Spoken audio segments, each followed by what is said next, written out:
Inscreva-se no nosso canal, ative o sininho e fique por dentro dos melhores conteúdos.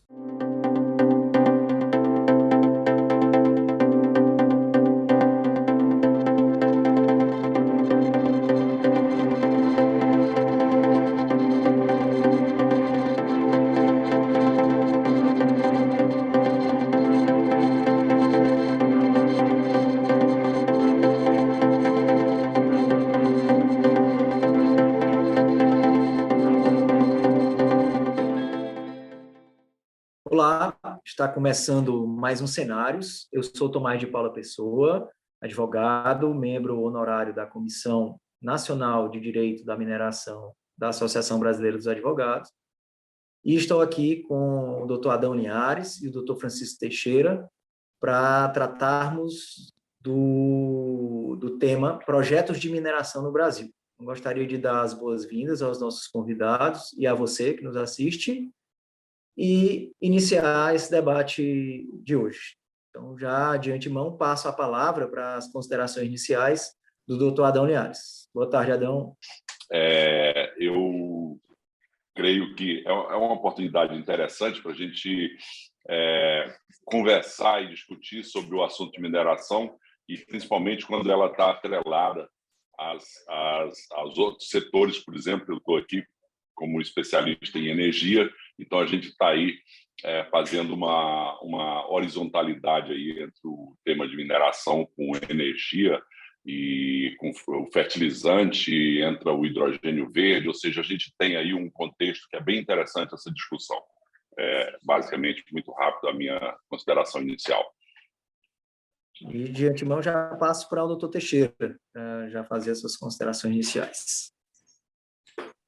Boa tarde, Tomás. Boa tarde, Adão. Cumprimento aí todos os internautas.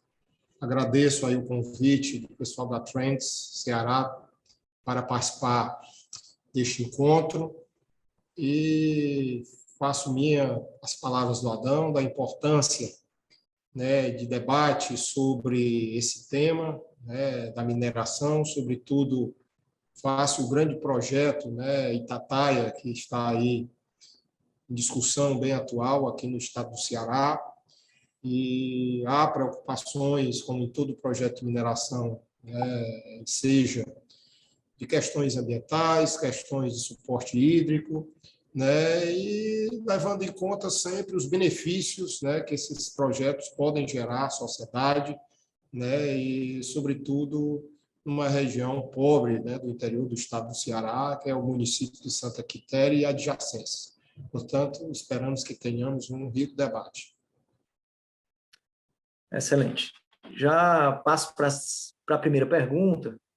E, ao longo dos anos, né, o setor de mineração, que é chamado de a indústria das indústrias, porque fornece o insumo da indústria de transformação, vem passando, né, por uma série de reinvenções, inovações e também buscando ter uma maior sustentabilidade, não só do ponto de vista econômico, mas também do ponto de vista ambiental.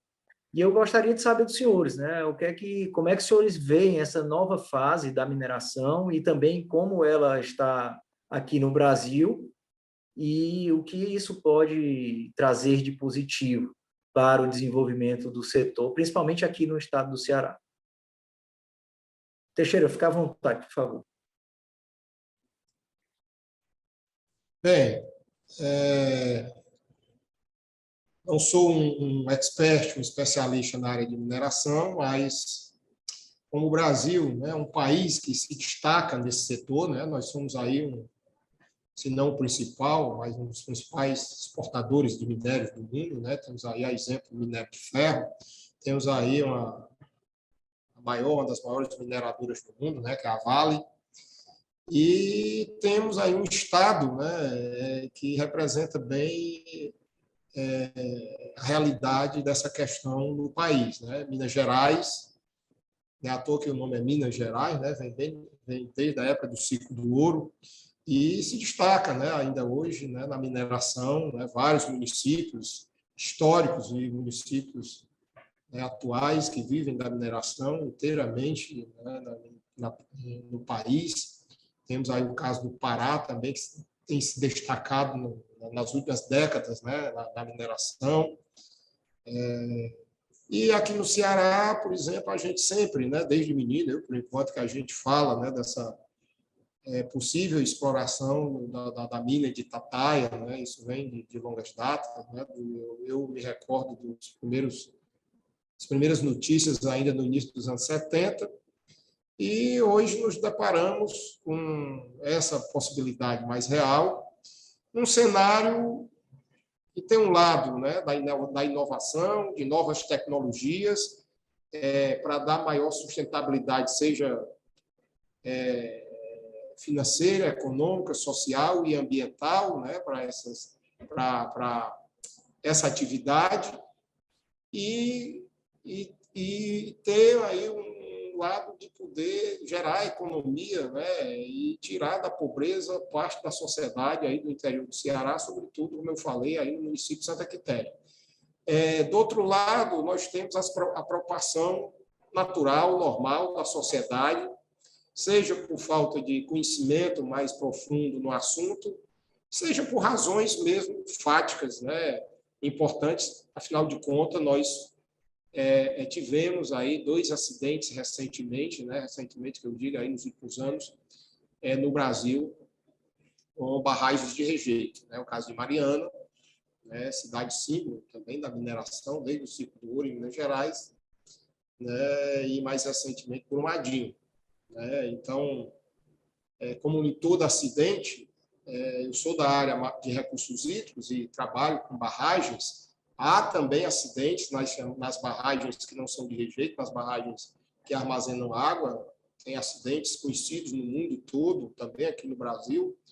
E nas crises, né, nesses acidentes, a gente aprende, né, e quebra paradigmas, né? E eu acho que é um momento importante no país para discutir esse projeto, porque paradigmas também estão sendo quebrados, né? A questão das barragens de rejeito, né, que pelo menos a notícia que a gente tem, que o projeto de Santa Quitéria não prevê barragem de rejeito. A tecnologia dessa barragem de rejeito que foi introduzida no início dos anos 70 no Brasil para baratear o custo da mineração, hoje não, quem entende de barragem enxerga que não cabe mais o uso dessa tecnologia, porque realmente a instabilidade dessas barragens, né, gera uma discussão, né, uma barragem erguida e dimensionada e calculada diferentemente das barragens tradicionais para recursos hídricos. Então, é muito importante, muito oportuno a discussão sobre esse projeto, né, que tem, vamos dizer, já virou um símbolo no Ceará na questão da mineração, né? Portanto, considero importante essas mudanças de paradigma, sobretudo com o uso de inovação, de novas tecnologias, como você falou, Tomás, para dar maior sustentabilidade sobre vários aspectos a esse tipo de projeto, a esse tipo de atividade. Como o doutor Teixeira falou, essa evolução tecnológica, né, ela vai adaptando, ela vai possibilitando, vai barateando também o custo de algumas tecnologias que vão substituindo, quando o caso, né? Nem todas as minerações podem substituir a barragem de rejeitos por conta das suas características. Mas, por exemplo, aquele tipo de barragem onde houve a tragédia lá em Brumadinho, em Mariana, ele já foi abolido no Brasil. Então, por quê? Porque era um tipo de barragem construído sobre os rejeitos, aproveitando o próprio rejeito como base, e isso, né, como o doutor Teixeira falou, o rejeito tem uma instabilidade, é diferente de um recurso hídrico convencional, e isso tudo vai sendo adaptado às tecnologias de empilhamento e outras, né, inclusive o projeto Santa Quitéria, né, teve essa evolução ao longo dos anos, ao ponto de não necessitar, porque o tipo de mineração que vai ocorrer não enseja, né, aquele depósito, uma flotação ou algum tipo de separação que precisasse usar uma barragem, né, dentro do seu método. E a incorporação de outras tecnologias também ajuda na mineração, uma vez que você consegue extrair o máximo de valor dos minérios envolvidos naquela operação. Por exemplo, aqui no Ceará tem uma jazida, e aqui no Ceará a gente tem pequenos depósitos de muitos minérios diferentes. E aí, quando você tem um minério de alto valor agregado, você começa a gerar uma viabilidade econômica e você começa a gerar um interesse do investidor. No passado era difícil separar esses minérios, então você tinha um minério de alto valor agregado junto com um minério de ferro, que é um minério que a gente brinca, que diz que é mais barato do que banana. Um quilo do minério de ferro custa menos do que um quilo de banana. E aí, a partir do momento que você consegue separar e utilizar de maneira isolada esses minérios mais nobres, você dá uma viabilidade econômica a um determinado minério. Então, é o caso do vanádio com ferro, que existe aqui no Ceará, onde que antigamente você tinha que vender essa liga composta. E agora você consegue, com a tecnologia, fazer a separação e ter um ganho muito maior, porque o vanádio sozinho tem um valor de mercado muito maior do que ele associado ao ferro. E aí, diante desse contexto da tecnologia, desse contexto da energia, eu quero ouvir também a opinião do Adão, ele que é filho de Santa Quitéria e que, com certeza, ouviu muito falar aí desse projeto lá, desde os idos dos anos 70, e que hoje tá dentro do governo e próximo, né, a tudo que está acontecendo. Por favor, Adão. Eu realmente tive a oportunidade, como disse o Teixeira aí, desde menino, escutar essa conversa, acompanhar, inclusive, uns jipões enormes, uns tratores praticamente. Eu acompanhei lá na fazenda São Nicolau, que era foi do meu pai, lá perto da Serra do Céu, onde é exatamente o nome lá, é Serra do Céu, Itataia, divisa com Itatira. Enfim, realmente eu acompanhei isso há muito tempo, e é sempre uma inspiração, é sempre uma perspectiva, uma expectativa, né? Quer dizer, gente querendo estudar, se qualificar, se procurar entender e estudar esse assunto, né? Agora, o que o Teixeira falou e o que você falou deixa claro exatamente essa reinvenção, ou seja, esse processo de reinvenção. Antigamente, a gente só tinha a mineração em cima de uma situação onde era muito fácil, que é o caso de Minas Gerais. Praticamente o cara ia lá e estava aflorando e tudo e tal. A partir do momento que as coisas vão ficando mais difíceis, a tecnologia tem que evoluir, e essa reinvenção, essa quebra de paradigma tecnológico tem que atuar. E, para isso, vem as oportunidades para os locais onde a gente não tem essa facilidade toda, que é o nosso caso aqui do Ceará, com essa característica geológica, e você encontrar ali no meio daquele sertão uma pedra lá, uma bola de minério associado urânio e fosfato, numa qualidade que, naturalmente, a partir da tecnologia se torna viável. E aí, como a gente acompanhou a evolução inicial, que era com barragem, que era um outro processo que tinha que ter uma quantidade de energia necessária bem superior, hoje os dois aspectos eles foram retirados praticamente, ou seja, não tem mais a necessidade da barragem, e os processos são até exógenos em termos de energia, ou seja, produz energia.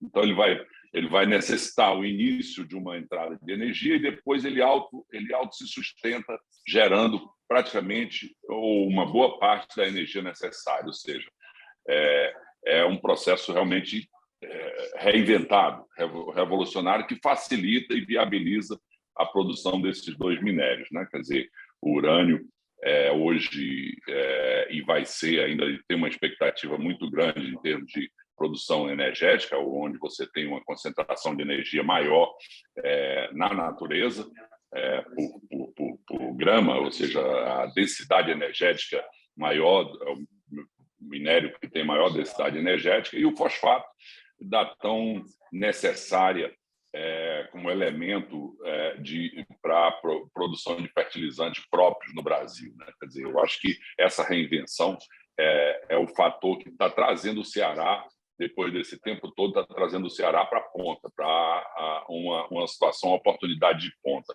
E quando a gente olha para aquela região, então a gente encontra exatamente uma inspiração, porque é um povo sofrido, é uma região pobre, é uma região que necessita de uma movimentação de reinvenção econômica também para dar oportunidade para aquele povo e dar renda para aquele povo, né? Quer dizer, ela vem como uma dádiva, como o sol, como o vento. Eu acho que essa mineração lá de Santa Quitéria, ela também tem esse fator. E assim, a gente, né, fala muito do projeto Santa Quitéria porque, sem dúvida, no Ceará, eu acho que é o grande projeto de mineração que existe, que é um projeto de classe mundial, que colocará o Ceará dentro do contexto mineral, que hoje é dominado, né, por Pará, como bem falou o doutor Teixeira, por Minas Gerais, né? Hoje o Pará, em termos de produção, ele já superou Minas Gerais, porém são as grandes minas, as super minas brasileiras, né? Minas de ferro, de cobre, e de outros minérios, manganês. O Pará é assim, hoje o epicentro. Minas Gerais em segundo lugar, né? E aí é a tradição, são a variedade de empresas, e outros estados. Você tem a Bahia despontando, tem Goiás também muito bem posicionado, Mato Grosso. Né? O Ceará, por enquanto, a gente ainda está bem distante, né, dos grandes produtores nacionais. E Santa Quitéria coloca a gente dentro desse circuito. Essa visibilidade que o projeto dá, né, ajuda a atrair os olhares para o Ceará, para que a gente possa também ver aqui avançando pesquisas sobre outros minérios. E aí, como bem falou o Adão, assim, deixar de olhar para onde está mais fácil, do ponto de vista da natureza, e passar a olhar onde é mais viável, do ponto de vista logístico, do ponto de vista de infraestrutura e de outras necessidades que a mineração traz. Porque se a gente imaginar uma produção de potássio, né, e hoje o potássio é o grande elemento dos fertilizantes, e o Brasil tem a maior dependência. O Brasil importa 97% do potássio que consome. Só que os projetos de potássio estão lá no Amazonas, na região amazônica. Por mais que eles estejam fora de terras indígenas, de unidade de conservação, estejam em áreas possíveis de ser explorada e licenciada, você tem todo um desafio logístico, né, para você tirar de lá o produto dessa mineração. Então, eu acho que o Ceará tem uma oportunidade de atrair esses olhares. A gente está vendo, né, o Serviço Geológico Brasileiro, né, olhando aqui para o Ceará, estiveram aqui no Ceará agora recentemente, né, explorando os minerais estratégicos, né, a gente olhando para o lítio, né, que está ali na região centro-sul do Ceará. Existe cobre no Ceará também, tem empresas olhando para o cobre. Então, com base nisso, o que é que os senhores acham, né, dos impactos? Né? Vamos botar na balança. Né? A gente sabe que mineração tem um impacto sobre as sociedades, sobre as comunidades, mineração tem um impacto também ambiental, né? Mas a presença humana no ambiente tem um impacto ambiental, onde quer que ela seja. A mineração, como ela é muito intensa na sua atividade, ela tem esse impacto ambiental. E os pontos positivos, que é exatamente assim, produzir os insumos da vida moderna. Se hoje a gente olhar o entorno de nós, onde nós estamos, né, do medicamento que a gente toma, um suplemento vitamínico, a um remédio, a roupa que a gente veste, o celular que a gente está usando, os computadores que a gente está usando, tudo isso, a casa da gente, né, a areia, a brita, o cimento, tudo isso é produzido a partir da mineração. Ela é inevitável. Então, com base nesse encontro de contas, digamos, qual é a opinião de vocês acerca da evolução, né, do desenvolvimento da mineração no Brasil e também no Ceará, e o que é que a gente precisa aprender e o que é que a gente precisa transmitir às pessoas para que a gente consiga obter o apoio delas e a participação delas, o reconhecimento delas, de que isso é, sem dúvida, algo fundamental para o Estado. Então, já peço ao Adão que já pode engatar, já fazer aí já dar a sua opinião. Microfone, pronto.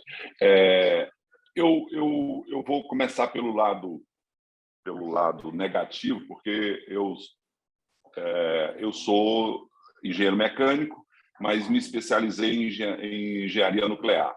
Eu passei a minha vida toda, quer dizer, trabalhando com energia, e o primeiro momento foi na Nuclebras de Engenharia. Eu participei do convênio Contrato de Cooperação Brasil-Alemanha, morei na Alemanha, trabalhei em usinas nucleares na Alemanha, no Brasil e na Alemanha, em projetos de desenvolvimento de sistemas de geração nuclear, e posso dizer, com relação à expectativa do negativo, que é o que tanto assusta, né? Quer dizer, depois de vários acidentes que ocorreram no mundo aí em usinas nucleares, é de se esperar que a gente tenha uma rejeição natural pelos riscos de acidentes do setor nuclear. Primeiro ponto, que a mineração do urânio, o urânio em si, o urânio como minério na Terra, ele não tem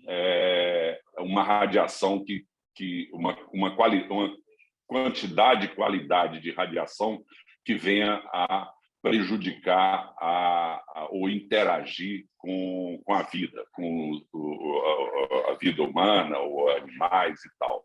É um processo que é natural, ou seja, a natureza já tem isso naturalmente, e as que a gente tem, tanto do solo, tanto da crosta terrestre, quanto do cosmos, ela está superior, em termos normais, à radiação que você pode esperar de uma mineração de urânio. Então, isso certamente vai ser demonstrado e comprovado aí, sob o ponto de vista de risco pelas empresas, mas a gente não tem que temer a utilização do urânio nessa fase, ou seja, do processo de preparação do urânio para ele se transformar em combustível, que é o processo que vai acontecer lá em Santa Quitéria.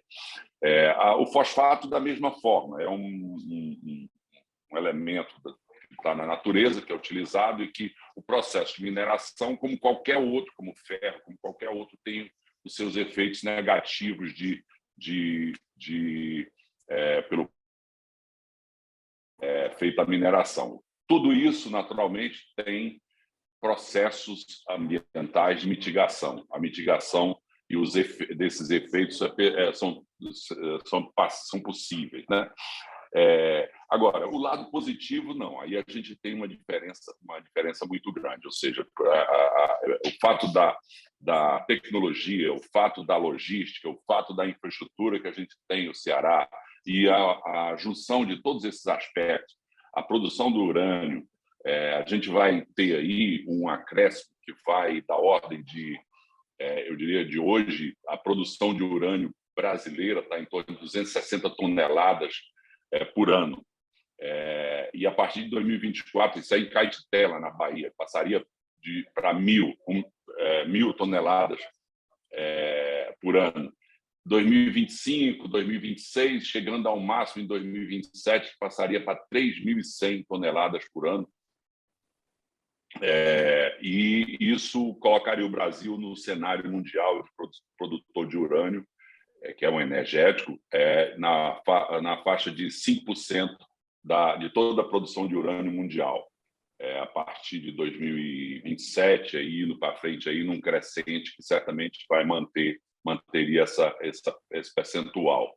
Ou seja, o Brasil seria autossuficiente para a necessidade de urânio, tanto para as usinas que hoje estão em operação, a que está em construção, que é a Angra 3, e até para um projeto que está previsto no Plano Nacional 2050, de ter aí um grande complexo nuclear no Nordeste. Então, teria a suficiência de urânio para esse combustível para essas usinas nucleares, entrando base em regime de produção básica, firme, básica, atendendo o sistema brasileiro de energia. O fosfato, a gente vê aí que, quando junta o fosfato e o hidrogênio e o o hidrogênio verde, produzindo amônia, a gente teria aí uma junção estratégica no Ceará, colocando aí o PECEM como ponto de densidade locacional, para produzir fertilizante, podendo atender aí uma quantidade enorme, substituindo a importação de fertilizantes que o Brasil necessita hoje, até por ocasião desse susto com a guerra que a gente está vivendo aí. Então, a gente poderia entrar aí, conseguir imaginar que a gente teria a possibilidade de ter autossuficiência também em fertilizante. Então, o lado social, econômico, então aí eu digo, de cadeia nem se fala. Nós temos uma região pobre que ali vai se transformar num centro de excelência, poderia dizer assim, de mineração urânio e fosfato, tendo aí uma junção de aparelhamento social, de hospital, formação, escolas, e praticamente ter um povoado ali na região de Lagoa do Mato, aquela interior ali de Santa Quitéria, e Riacho das Pedras, nem me lembro o nome lá das fazendas lá, passava muito lá, que teria aí, que seria uma densidade demográfica bem razoável, com um patamar de renda e econômico bem diferenciado. Ou seja, eu vejo tudo isso nesse aspecto nós estamos saindo de uma situação de DH abaixo de 0,4, 0,5, muito baixo, e podendo chegar aí a ser talvez um dos melhores do Ceará, ainda baixo, mas ainda um dos melhores do Ceará. Então, todo esse aspecto aí, quer dizer, a gente junta sol e a mineração, com a produção do sol produzindo hidrogênio verde, produzindo amônia, e a mineração produzindo urânio, que é um energético, um combustível de energia, e o fosfato se transformando nesse fertilizante com a amônia, a gente está aí, é uma bênção, né? Eu diria que o Ceará tem uma bênção, foi até na pedra também, no lajeiro, buscar o lado da natureza positiva para uma reinvenção da economia do Ceará, do desenvolvimento do Ceará. Eu acho que isso é o que eu posso colher daí do lado positivo também. Só para contribuir do ponto de vista dessa questão social, eu me lembro bem, Parauapebas é um município no Pará, onde tem uma das grandes minas da Vale, que ano passado deve ter recebido mais de R$1 bilhão em royalties de mineração, e hoje é o município que tem o maior projeto de saneamento básico do Brasil, né, com um objetivo de, num curto prazo, trazer saneamento básico para 100% das moradias do município, né? Então, são esses os benefícios também as possibilidades que esses projetos de grande porte também deixam, né? O impacto positivo de uma maneira geral na sociedade, é lógico que tem impactos ambientais, a mineração é muito intensiva, né? Mas isso do jeito que também, o que tem de mal nesse impacto muito intenso, ele também é um impacto muito circunscrito, é um impacto muito controlado dentro de uma área muito específica, né? Então, é preciso que a gente coloque isso. E já aproveitando, eu já passo o doutor Teixeira, até porque a mineração, assim como outros segmentos da indústria, ela tem uma necessidade de água. Alguns tipos de mineração têm grandes necessidades de água. E é importante que a gente entenda, né, como sopesar essa questão da água, né, como sopesar o interesse hídrico para o consumo, né, e o interesse hídrico para a produção mineral e para a viabilidade desses minérios que são parte integrante da vida moderna, do homem moderno. Doutor Teixeira, por favor. Bem, tentando aí também me explanar na linha que o Adão colocou, começando aí dos possíveis aspectos negativos que poderíamos ter com a implantação do projeto na área mais ambiental, né, e sobretudo de recursos hídricos, nós podemos falar com assim, uma certa tranquilidade que, diante das tecnologias que se dispõem hoje, né, para mitigar os efeitos ambientais, com a implantação de um projeto desse, né, nós podemos ter, né, o menor impacto possível na região. E você lembrou, Tomás, assim, se eu explorar fosfato, se nós vamos explorar potássio em reserva indígena na Amazônia, em áreas que já representam um ativo econômico para o Brasil, né? Porque nós precisamos ser modestos, embora a caatinga, embora a nossa, esse nosso ecossistema ele seja único no mundo e tenha sua importância, a gente sabe que a nível mundial, a nível internacional, e a importância para o Brasil do ecossistema amazônico, né, da região amazônica, é muito importante. Aquilo é um ativo, né, um ativo econômico já, né? A preservação da Amazônia não é só um ativo, não é preservar como muitos pensam que é preservar porque aí é uma questão ideológica, é uma questão, né, ideológica de esquerda, aí tem que preservar a Amazônia, é uma coisa da globalização. Não, a Amazônia, sendo preservada naquilo que puder ser preservado, é um ativo econômico cada vez mais importante para o Brasil. Quanto não tem aí no fundo da Amazônia de recursos que hoje nós não estamos nem utilizando por questões de discutir o óbvio, né? Então, assim, se eu vou explorar mais mineração ainda, minério na Amazônia, eu tenho que pesar na balança qual é economicamente mais viável, porque o ativo da Amazônia, o ativo da preservação, né, da conservação da Amazônia é muito importante também. Aqui, quando eu trago para, sem querer desmerecer nosso Ceará, nossa região, nosso semiárido e o município de Santa Quitéria, né, embora tenha sua importância, a serra lá, a região, né, tem a Serra do Machado, tem outras, são várias serras ali que formam uma cadeia naquela região, são importantes até do ponto de vista hídrico, que lá nascem os maiores tributários do Rio Acaraú, que é o Rio Macacos, mas eu acho que o impacto ambiental, em termos de ativo, preservação de um ativo ambiental para o Brasil, aqui esse impacto é menor. E também, como o Adão bem colocou, o impacto socioeconômico, né, importantíssimo numa região onde o desenvolvimento econômico, de fato, não chegou, né? E o Ceará tem um grande problema de desconcentrar o seu desenvolvimento econômico, que acontece muito na região metropolitana de Fortaleza. Essa concentração da atividade econômica na região metropolitana de Fortaleza está diminuindo, né? Vem diminuindo aos poucos, né? Tem lá o polo regional do Cariri, o polo Crajubá, tem aí Sobral, o Centro-Sul, mas ainda é muito grande na região metropolitana.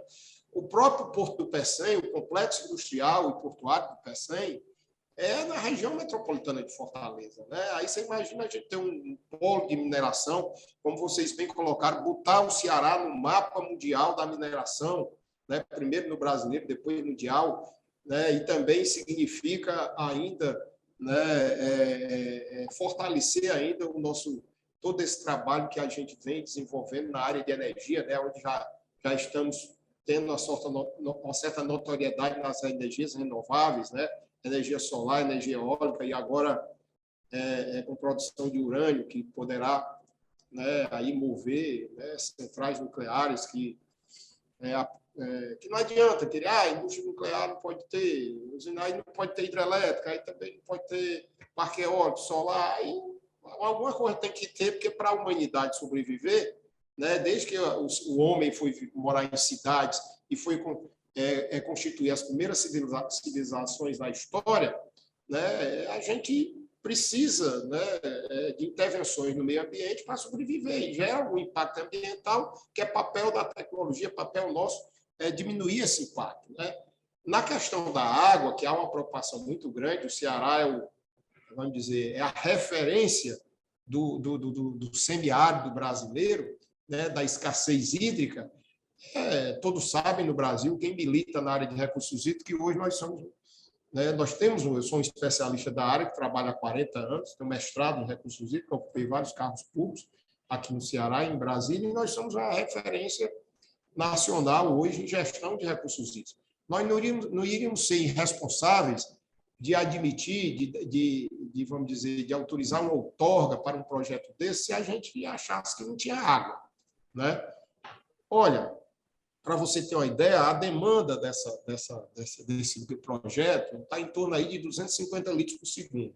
O açude Edis Queiroz, que libera a água, que é o açude que irá abastecer esse grande projeto, ele chega a liberar, em certas épocas do ano, no período seco, 1.000 litros por segundo. Eu estou falando de 250 litros.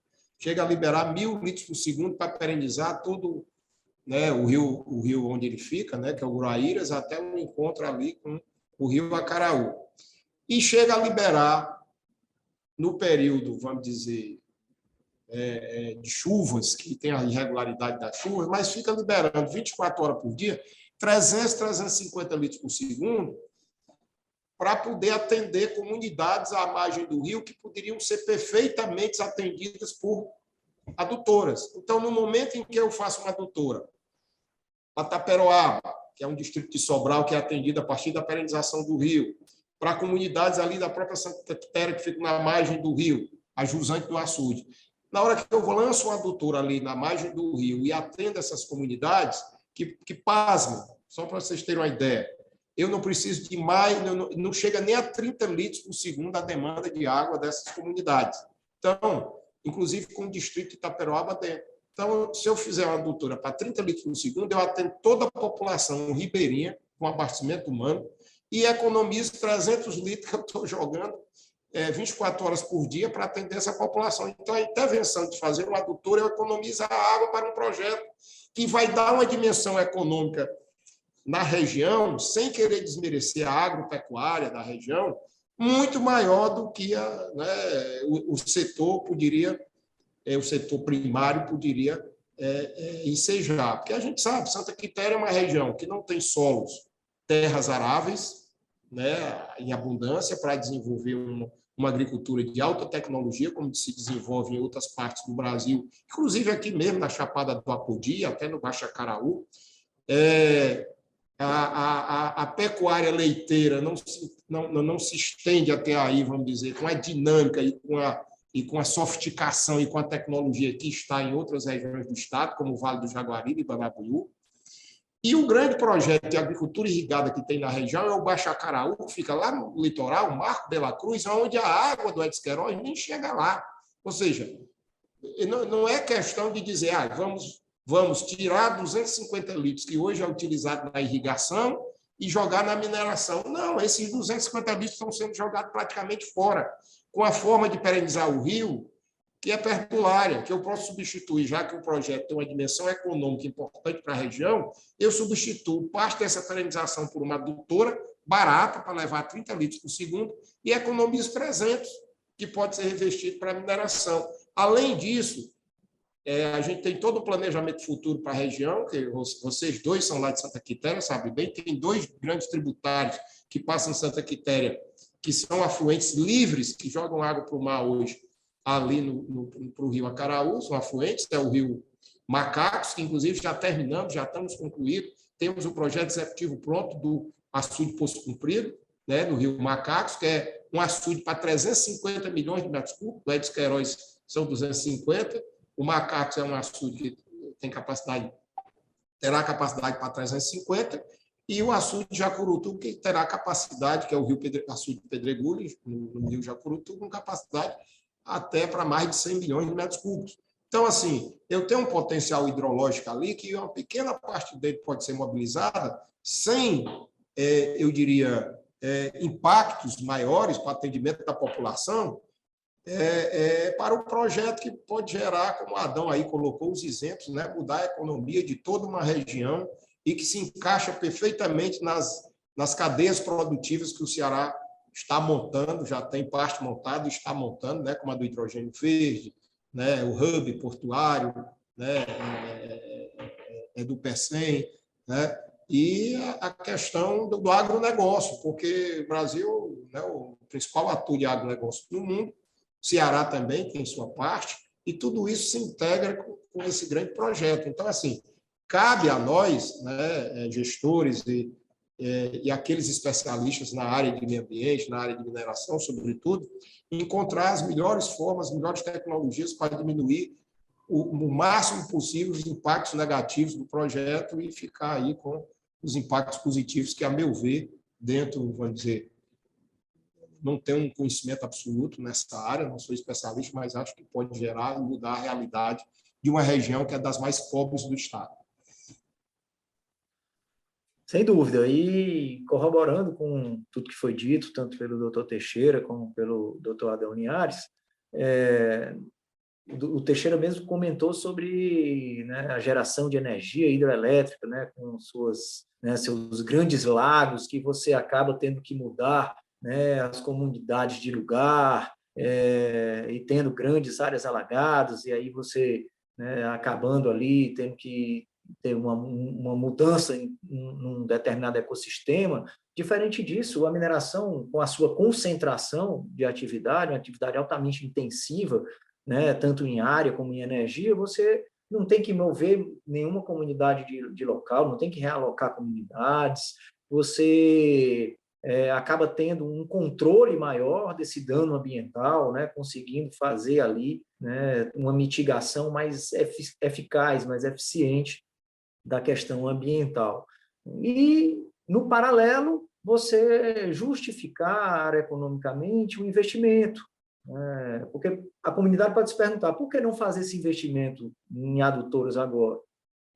Porque muitas vezes o Estado não tem um recurso. Você imaginar aqui um projeto que vai gerar, sem falar em royalties de mineração, mas pelo menos 300 milhões de reais em ICMS a mais no caixa do Estado, já esse fluxo de caixa positivo, né, já justificaria um investimento que vai beneficiar essas comunidades e vai servir como financiador desses investimentos para propiciar essas comunidades. Coisa que talvez, se você não tiver esse fluxo positivo dentro do caixa do Estado, se for para entrar na fila, né, das prioridades, das necessidades, talvez isso, né, você tenha outras grandes cidades que tenham, né, uma necessidade e estejam talvez melhor colocadas aí nas filas de prioridades do que a gente tem de necessidade de investimento para a construção de adutoras e distribuição de água que a gente tem no estado.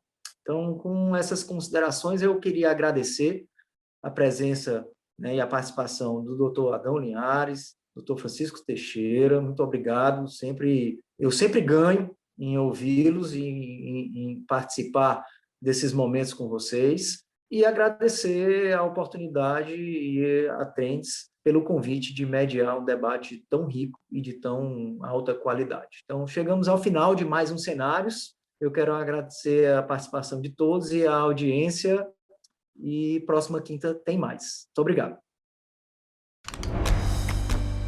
Você sabe quantas obras da Prefeitura estão em andamento? Acho que umas 15, 20. Umas 30, mais ou menos. Quantas, não sei não, mas tem muita.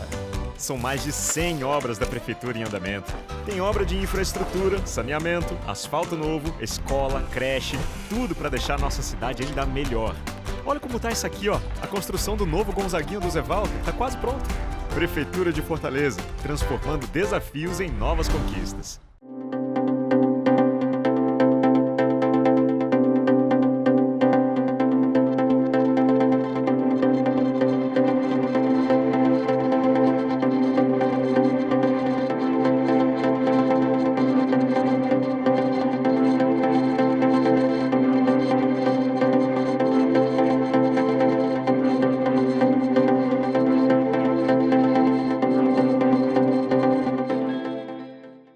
Inscreva-se no nosso canal, ative o sininho e fique por dentro dos melhores conteúdos.